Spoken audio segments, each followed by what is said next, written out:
back with Congressman Clyburn and Pence. Congressman Pence, the president has written a letter to the leadership in the House and Senate saying he wants $50 billion in emergency funds to stave off state layoffs, teachers, policemen, firemen. Rahm Emanuel did an interview with the Washington Post in which he said the following in response to, but what about the deficit?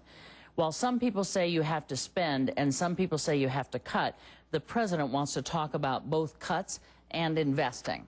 How do you interpret that?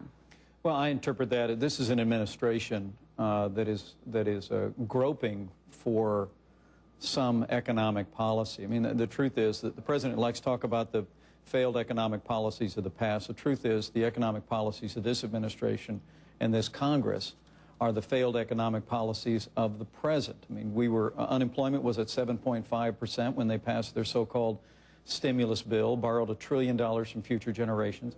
It's at 9.9% nationally today. What the American people know is that we can't borrow and spend and bail our way back to a growing economy. We need fiscal discipline in Washington, D.C. We need to abandon this spending approach to stimulus, adding to deficits and debt, and we need to provide immediate, across-the-board tax relief for working families, small businesses, and family farms. We need a new approach. The economic policies of this administration and this Congress are failing to put America back to work. Congressman Clyburn, I suspect you have heard the we need to cut taxes argument before from the Republicans, but you also are looking at a difficult election year in which one of the primary concerns of the American people is the economy, and inside that concern, the growing deficit. People just sort of innately know that we're spending too much money. Yet there is talk of this $50 billion in emergency funds and talk of a second stimulus. Can the United States afford that kind of money to try to stimulate more jobs and try to get the economy moving a little faster? Well, Candy, I do not think that the American people can afford not to.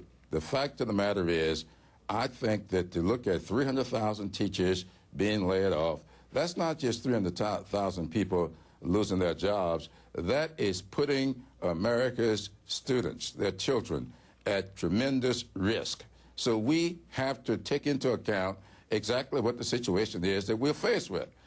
Congressman Pence keeps talking about the fact that we are failing in our approach. We all know exactly what this president inherited, and we will stop talking about that inheritance when Congressman Pence and others stop talking about taking us back to those failed policies. We're trying to correct some things that we had absolutely nothing to do with, and the American people know that. And I would wish that all of us would get on board with some bipartisan approaches to trying to get our economy stabilized, trying to get our children educated, trying to get working men and women back to on their jobs, and look for the future, look to the future with a little more compassion and bipartisanship.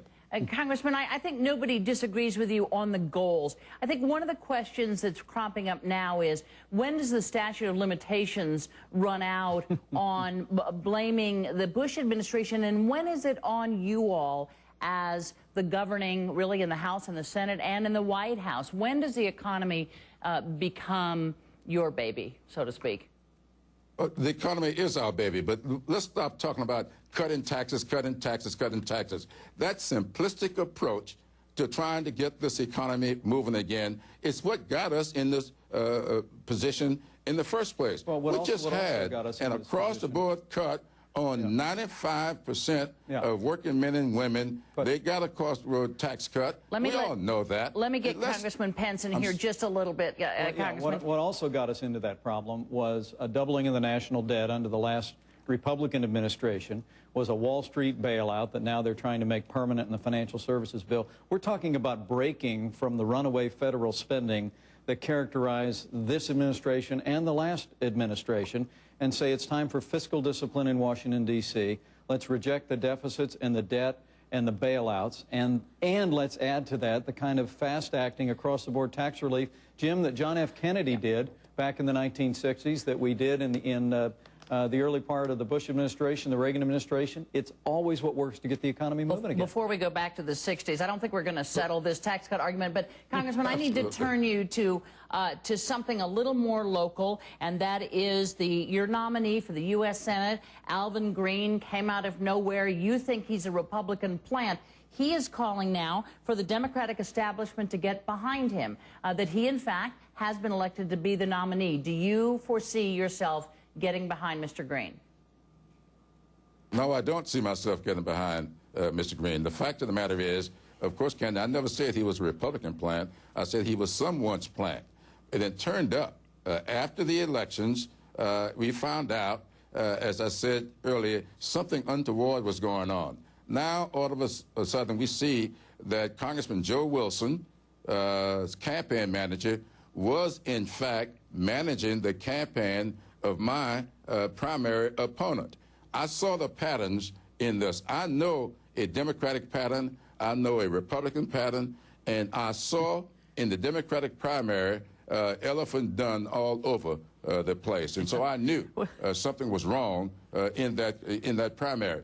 And this result tells us that people intentionally circumvented the law, the rules and regulations, did not file any disclosures, did not file any of their campaign finances, yet they spent hundreds of thousands of dollars running this campaign and broke every law. I want to get one quick question, and we'll leave it at elephant dung, which is certainly the most colorful explanation I've had of politics before. I want to ask you about something that Governor Mitch Daniels of Indiana, you know him well, said recently about the next presidential race. The next president, whoever he is, will have to call a truce on the so-called social issues. We're going to just have to agree to get along for a little while until the economic issues are resolved. Do we need to stop not paying attention, but concentrating on abortion, school prayer, any number of things that have been hot-button issues for Republicans? Well, first let me say I haven't spoken to Governor Daniels about what he meant, and I think Mitch Daniels is the best governor in the United States of America. He's done a fantastic job for the people of Indiana.